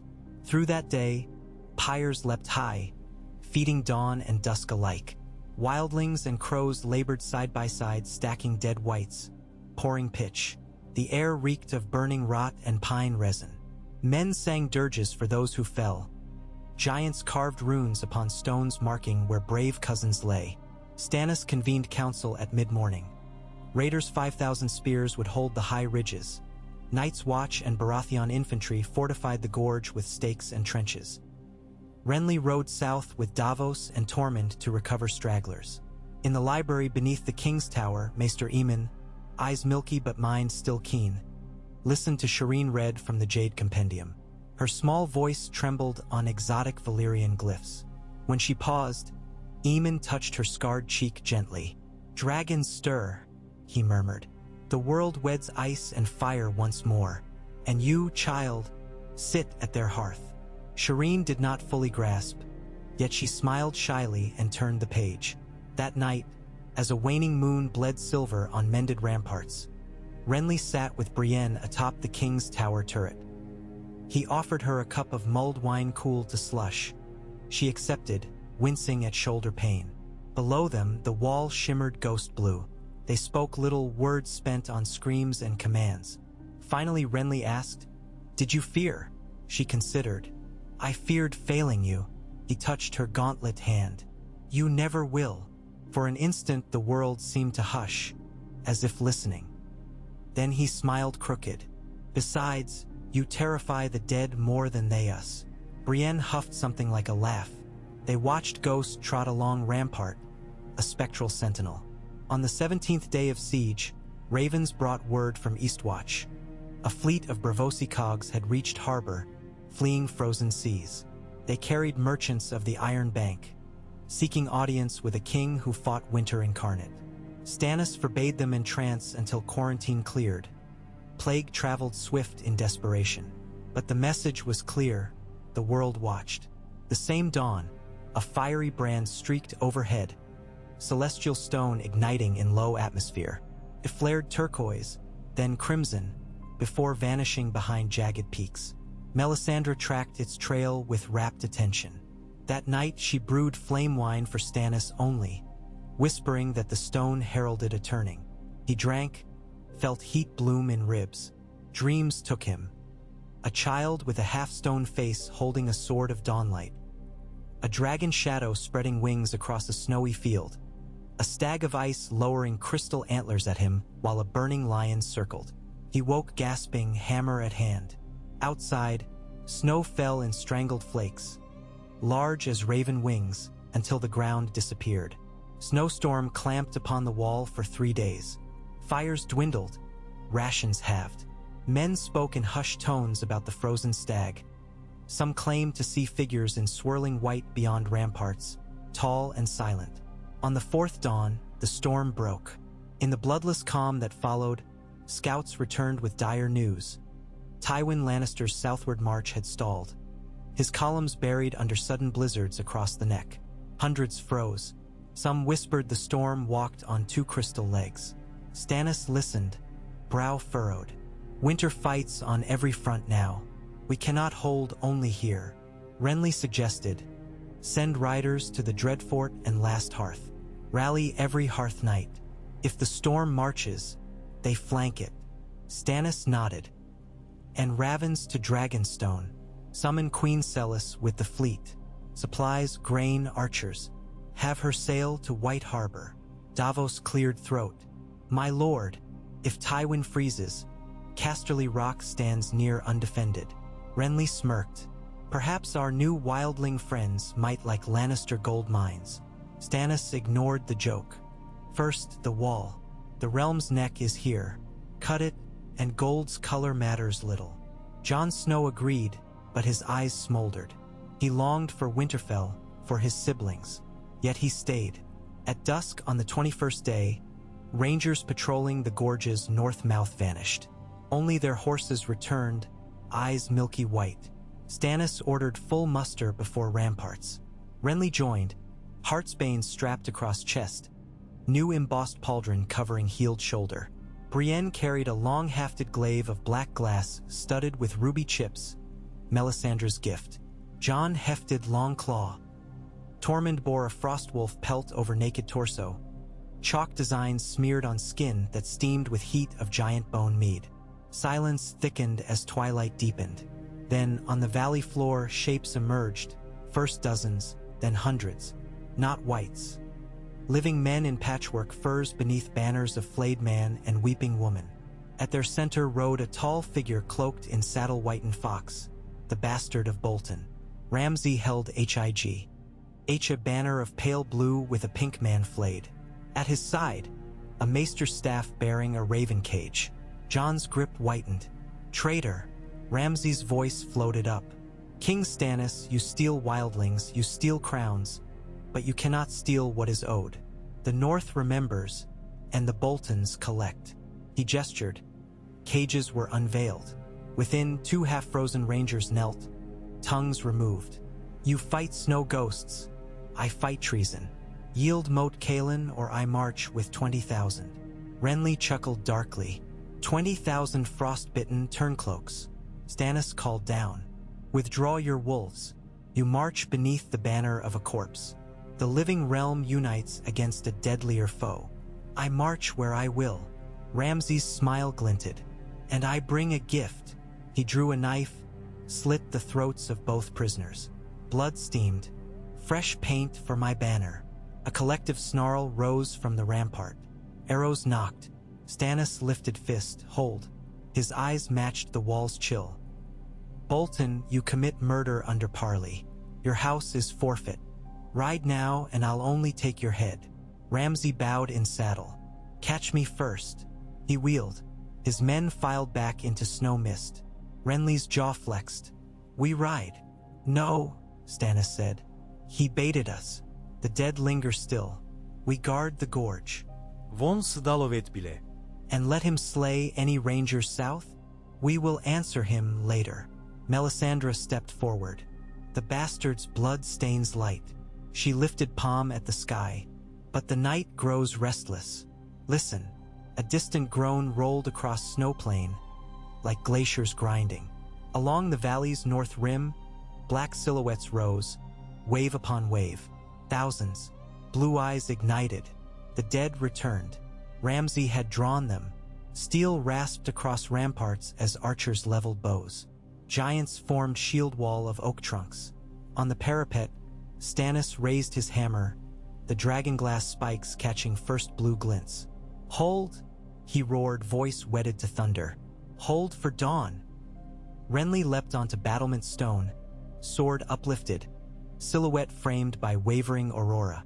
Stags, wolves, free men, let winter hear your fury. A cheer tore the night, raw and wild, echoing off the miles of ice. And the battle was joined once more, steel and obsidian, singing the eternal hymn of life's defiance. Flames leapt, arrows screamed, giants roared, direwolves lunged, and somewhere above it all the aurora rippled, as though the sky itself watched the fragile spark of humankind burning against the endless dark. Far to the south, on a terrace of pale marble and Meereen, Daenerys Targaryen stood between Drogon's folded wings, staring northward as if she, too, could hear that spark crackle. Soon, she whispered, fingers stroking rough scales. The black dragon lifted its head, nostrils flaring. Flames danced behind deep red eyes. Across the sea, a lion in golden armor shivered under a snow blanket he had not imagined. And in Riverrun, a wolf king signed dispatches pledging riders clad in gray to answer the call of dawn. Kingdoms shifted, destiny coiled tighter, and on the wall, where stags and wolves and free folk fought shoulder to shoulder, the long night crashed in another wave. Yet each sword that flashed, each torch that flared, declared in ringing defiance that darkness, however ancient, would find no easy feast while hearts still burned.